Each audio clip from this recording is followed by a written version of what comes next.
हरिओम।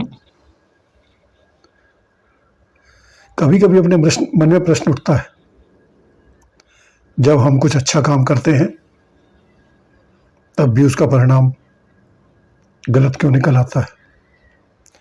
और कभी कभी बिना कुछ किए भी हमें ऐसा लगता है जैसे पाप पाप की गठरी हमारे सिर पर आ गई हो। ऐसा क्यों? खुद बड़े बड़े ऋषि मुनि ज्ञानी लोग भी इस प्रश्न में उलझ गए कि आखिर कर्म क्या है, अकर्म क्या है। और सबसे बड़ा प्रश्न, यदि परमात्मा को पाना है, मोक्ष पाना है, तो क्या कर्म करना छोड़ देना चाहिए? आज हम भगवत गीता के चौथे अध्याय के 3 महत्वपूर्ण श्लोक 15, 16 और 17 के माध्यम से इस गूढ़ रहस्य को समझने का प्रयास करेंगे। अर्जुन युद्ध भूमि में खड़े हैं, मोहग्रस्त हैं। श्री कृष्ण उन्हें कर्मयोग का उपदेश दे रहे हैं। इससे पहले भगवान बता चुके हैं कि वे स्वयं भी कर्म करते हैं, पर वे उसमें बनते नहीं, क्योंकि उनमें फल की आसक्ति नहीं है। इसी सूत्र को आगे बढ़ाते हुए श्लोक 15 में भगवान श्री कृष्ण कहते हैं कि प्राचीन काल में मुमुक्षुओं ने भी इस ज्ञान के साथ कर्म किया था। पहले श्लोक देखते हैं। एवं ज्ञात्वा कृतं कर्म पूर्वरेपि मुमुक्षुभिः कुरु कर्मैव तस्मात् त्वं पूर्वे पूर्वतरम कृतम्। इस प्रकार कर्म के इस रहस्य को जानकर ही पूर्व काल में मोक्ष की इच्छा रखने वाले साधकों ने भी कर्म किया है। इसलिए तुम भी वैसे ही कर्म करो जैसे पूर्वजों ने प्राचीन काल में किए हैं और करते आए हैं। समझने का प्रयास करते हैं। यह श्लोक बहुत बड़ी भ्रांति को तोड़ता है। बहुत लोग सोचते हैं कि मोक्ष पाने के लिए, आध्यात्मिक उन्नति के लिए कर्म को त्याग देना चाहिए, संन्यास ले लेना चाहिए।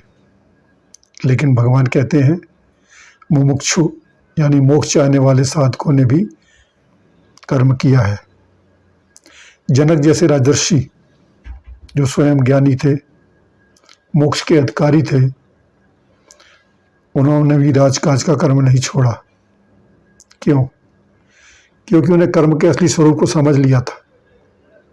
कर्म करना बंधन का कारण नहीं है।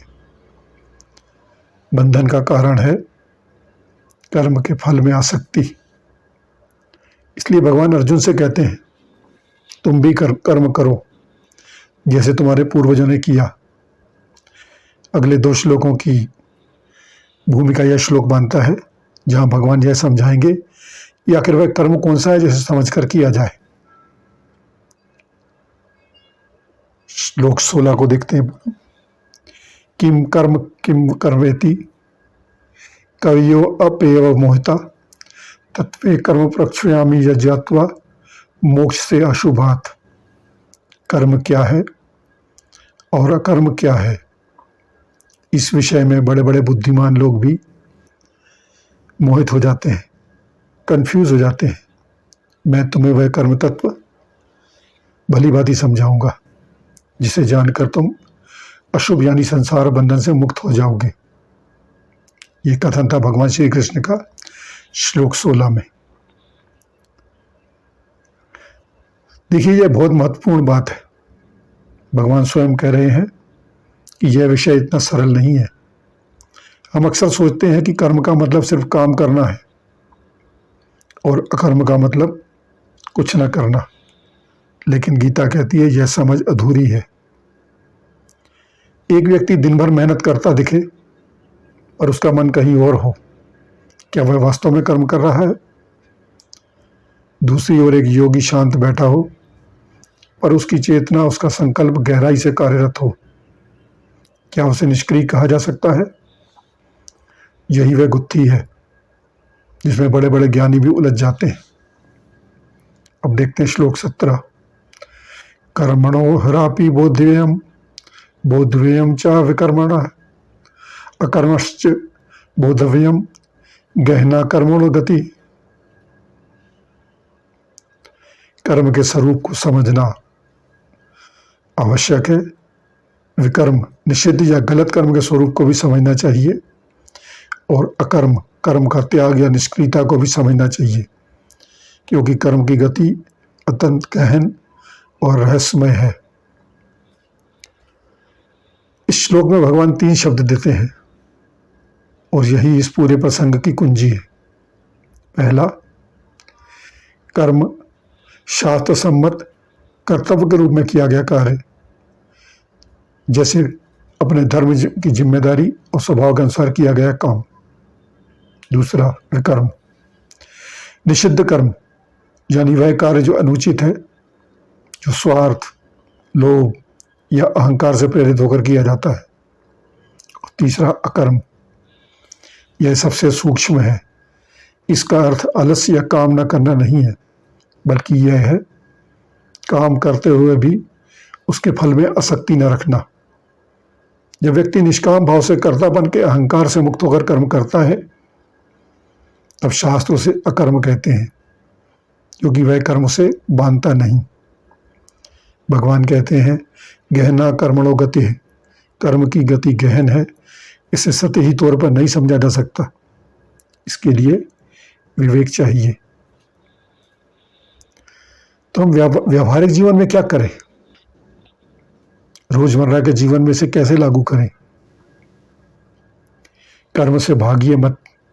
जैसे प्राचीन मुमुक्षुओं ने भी कर्म किया, वैसे आप भी अपना कर्तव्य निभाइए, चाहे वह नौकरी हो, परिवार की जिम्मेदारी हो या समाज के प्रति दायित्व। फल की चिंता किए बिना कर्म कीजिए, यही वह अकर्म है जो आपको बांधता नहीं। हर काम से पहले खुद से पूछिए, क्या यह कर्म धर्म सम्मत है या यह विकर्म है, स्वार्थ से प्रेरित? जब यह विवेक जागृत होता है, तभी व्यक्ति कर्म बंधन से मुक्त होने की दिशा में आगे बढ़ता है। यदि हम इन तीनों सिद्धांतों को मन में बैठा लेंगे और इसके हिसाब से कर्म अकर्म या विकर्म को देखते रहेंगे, तो हमारा कल्याण सुनिश्चित हो सकता है। हरि ओम।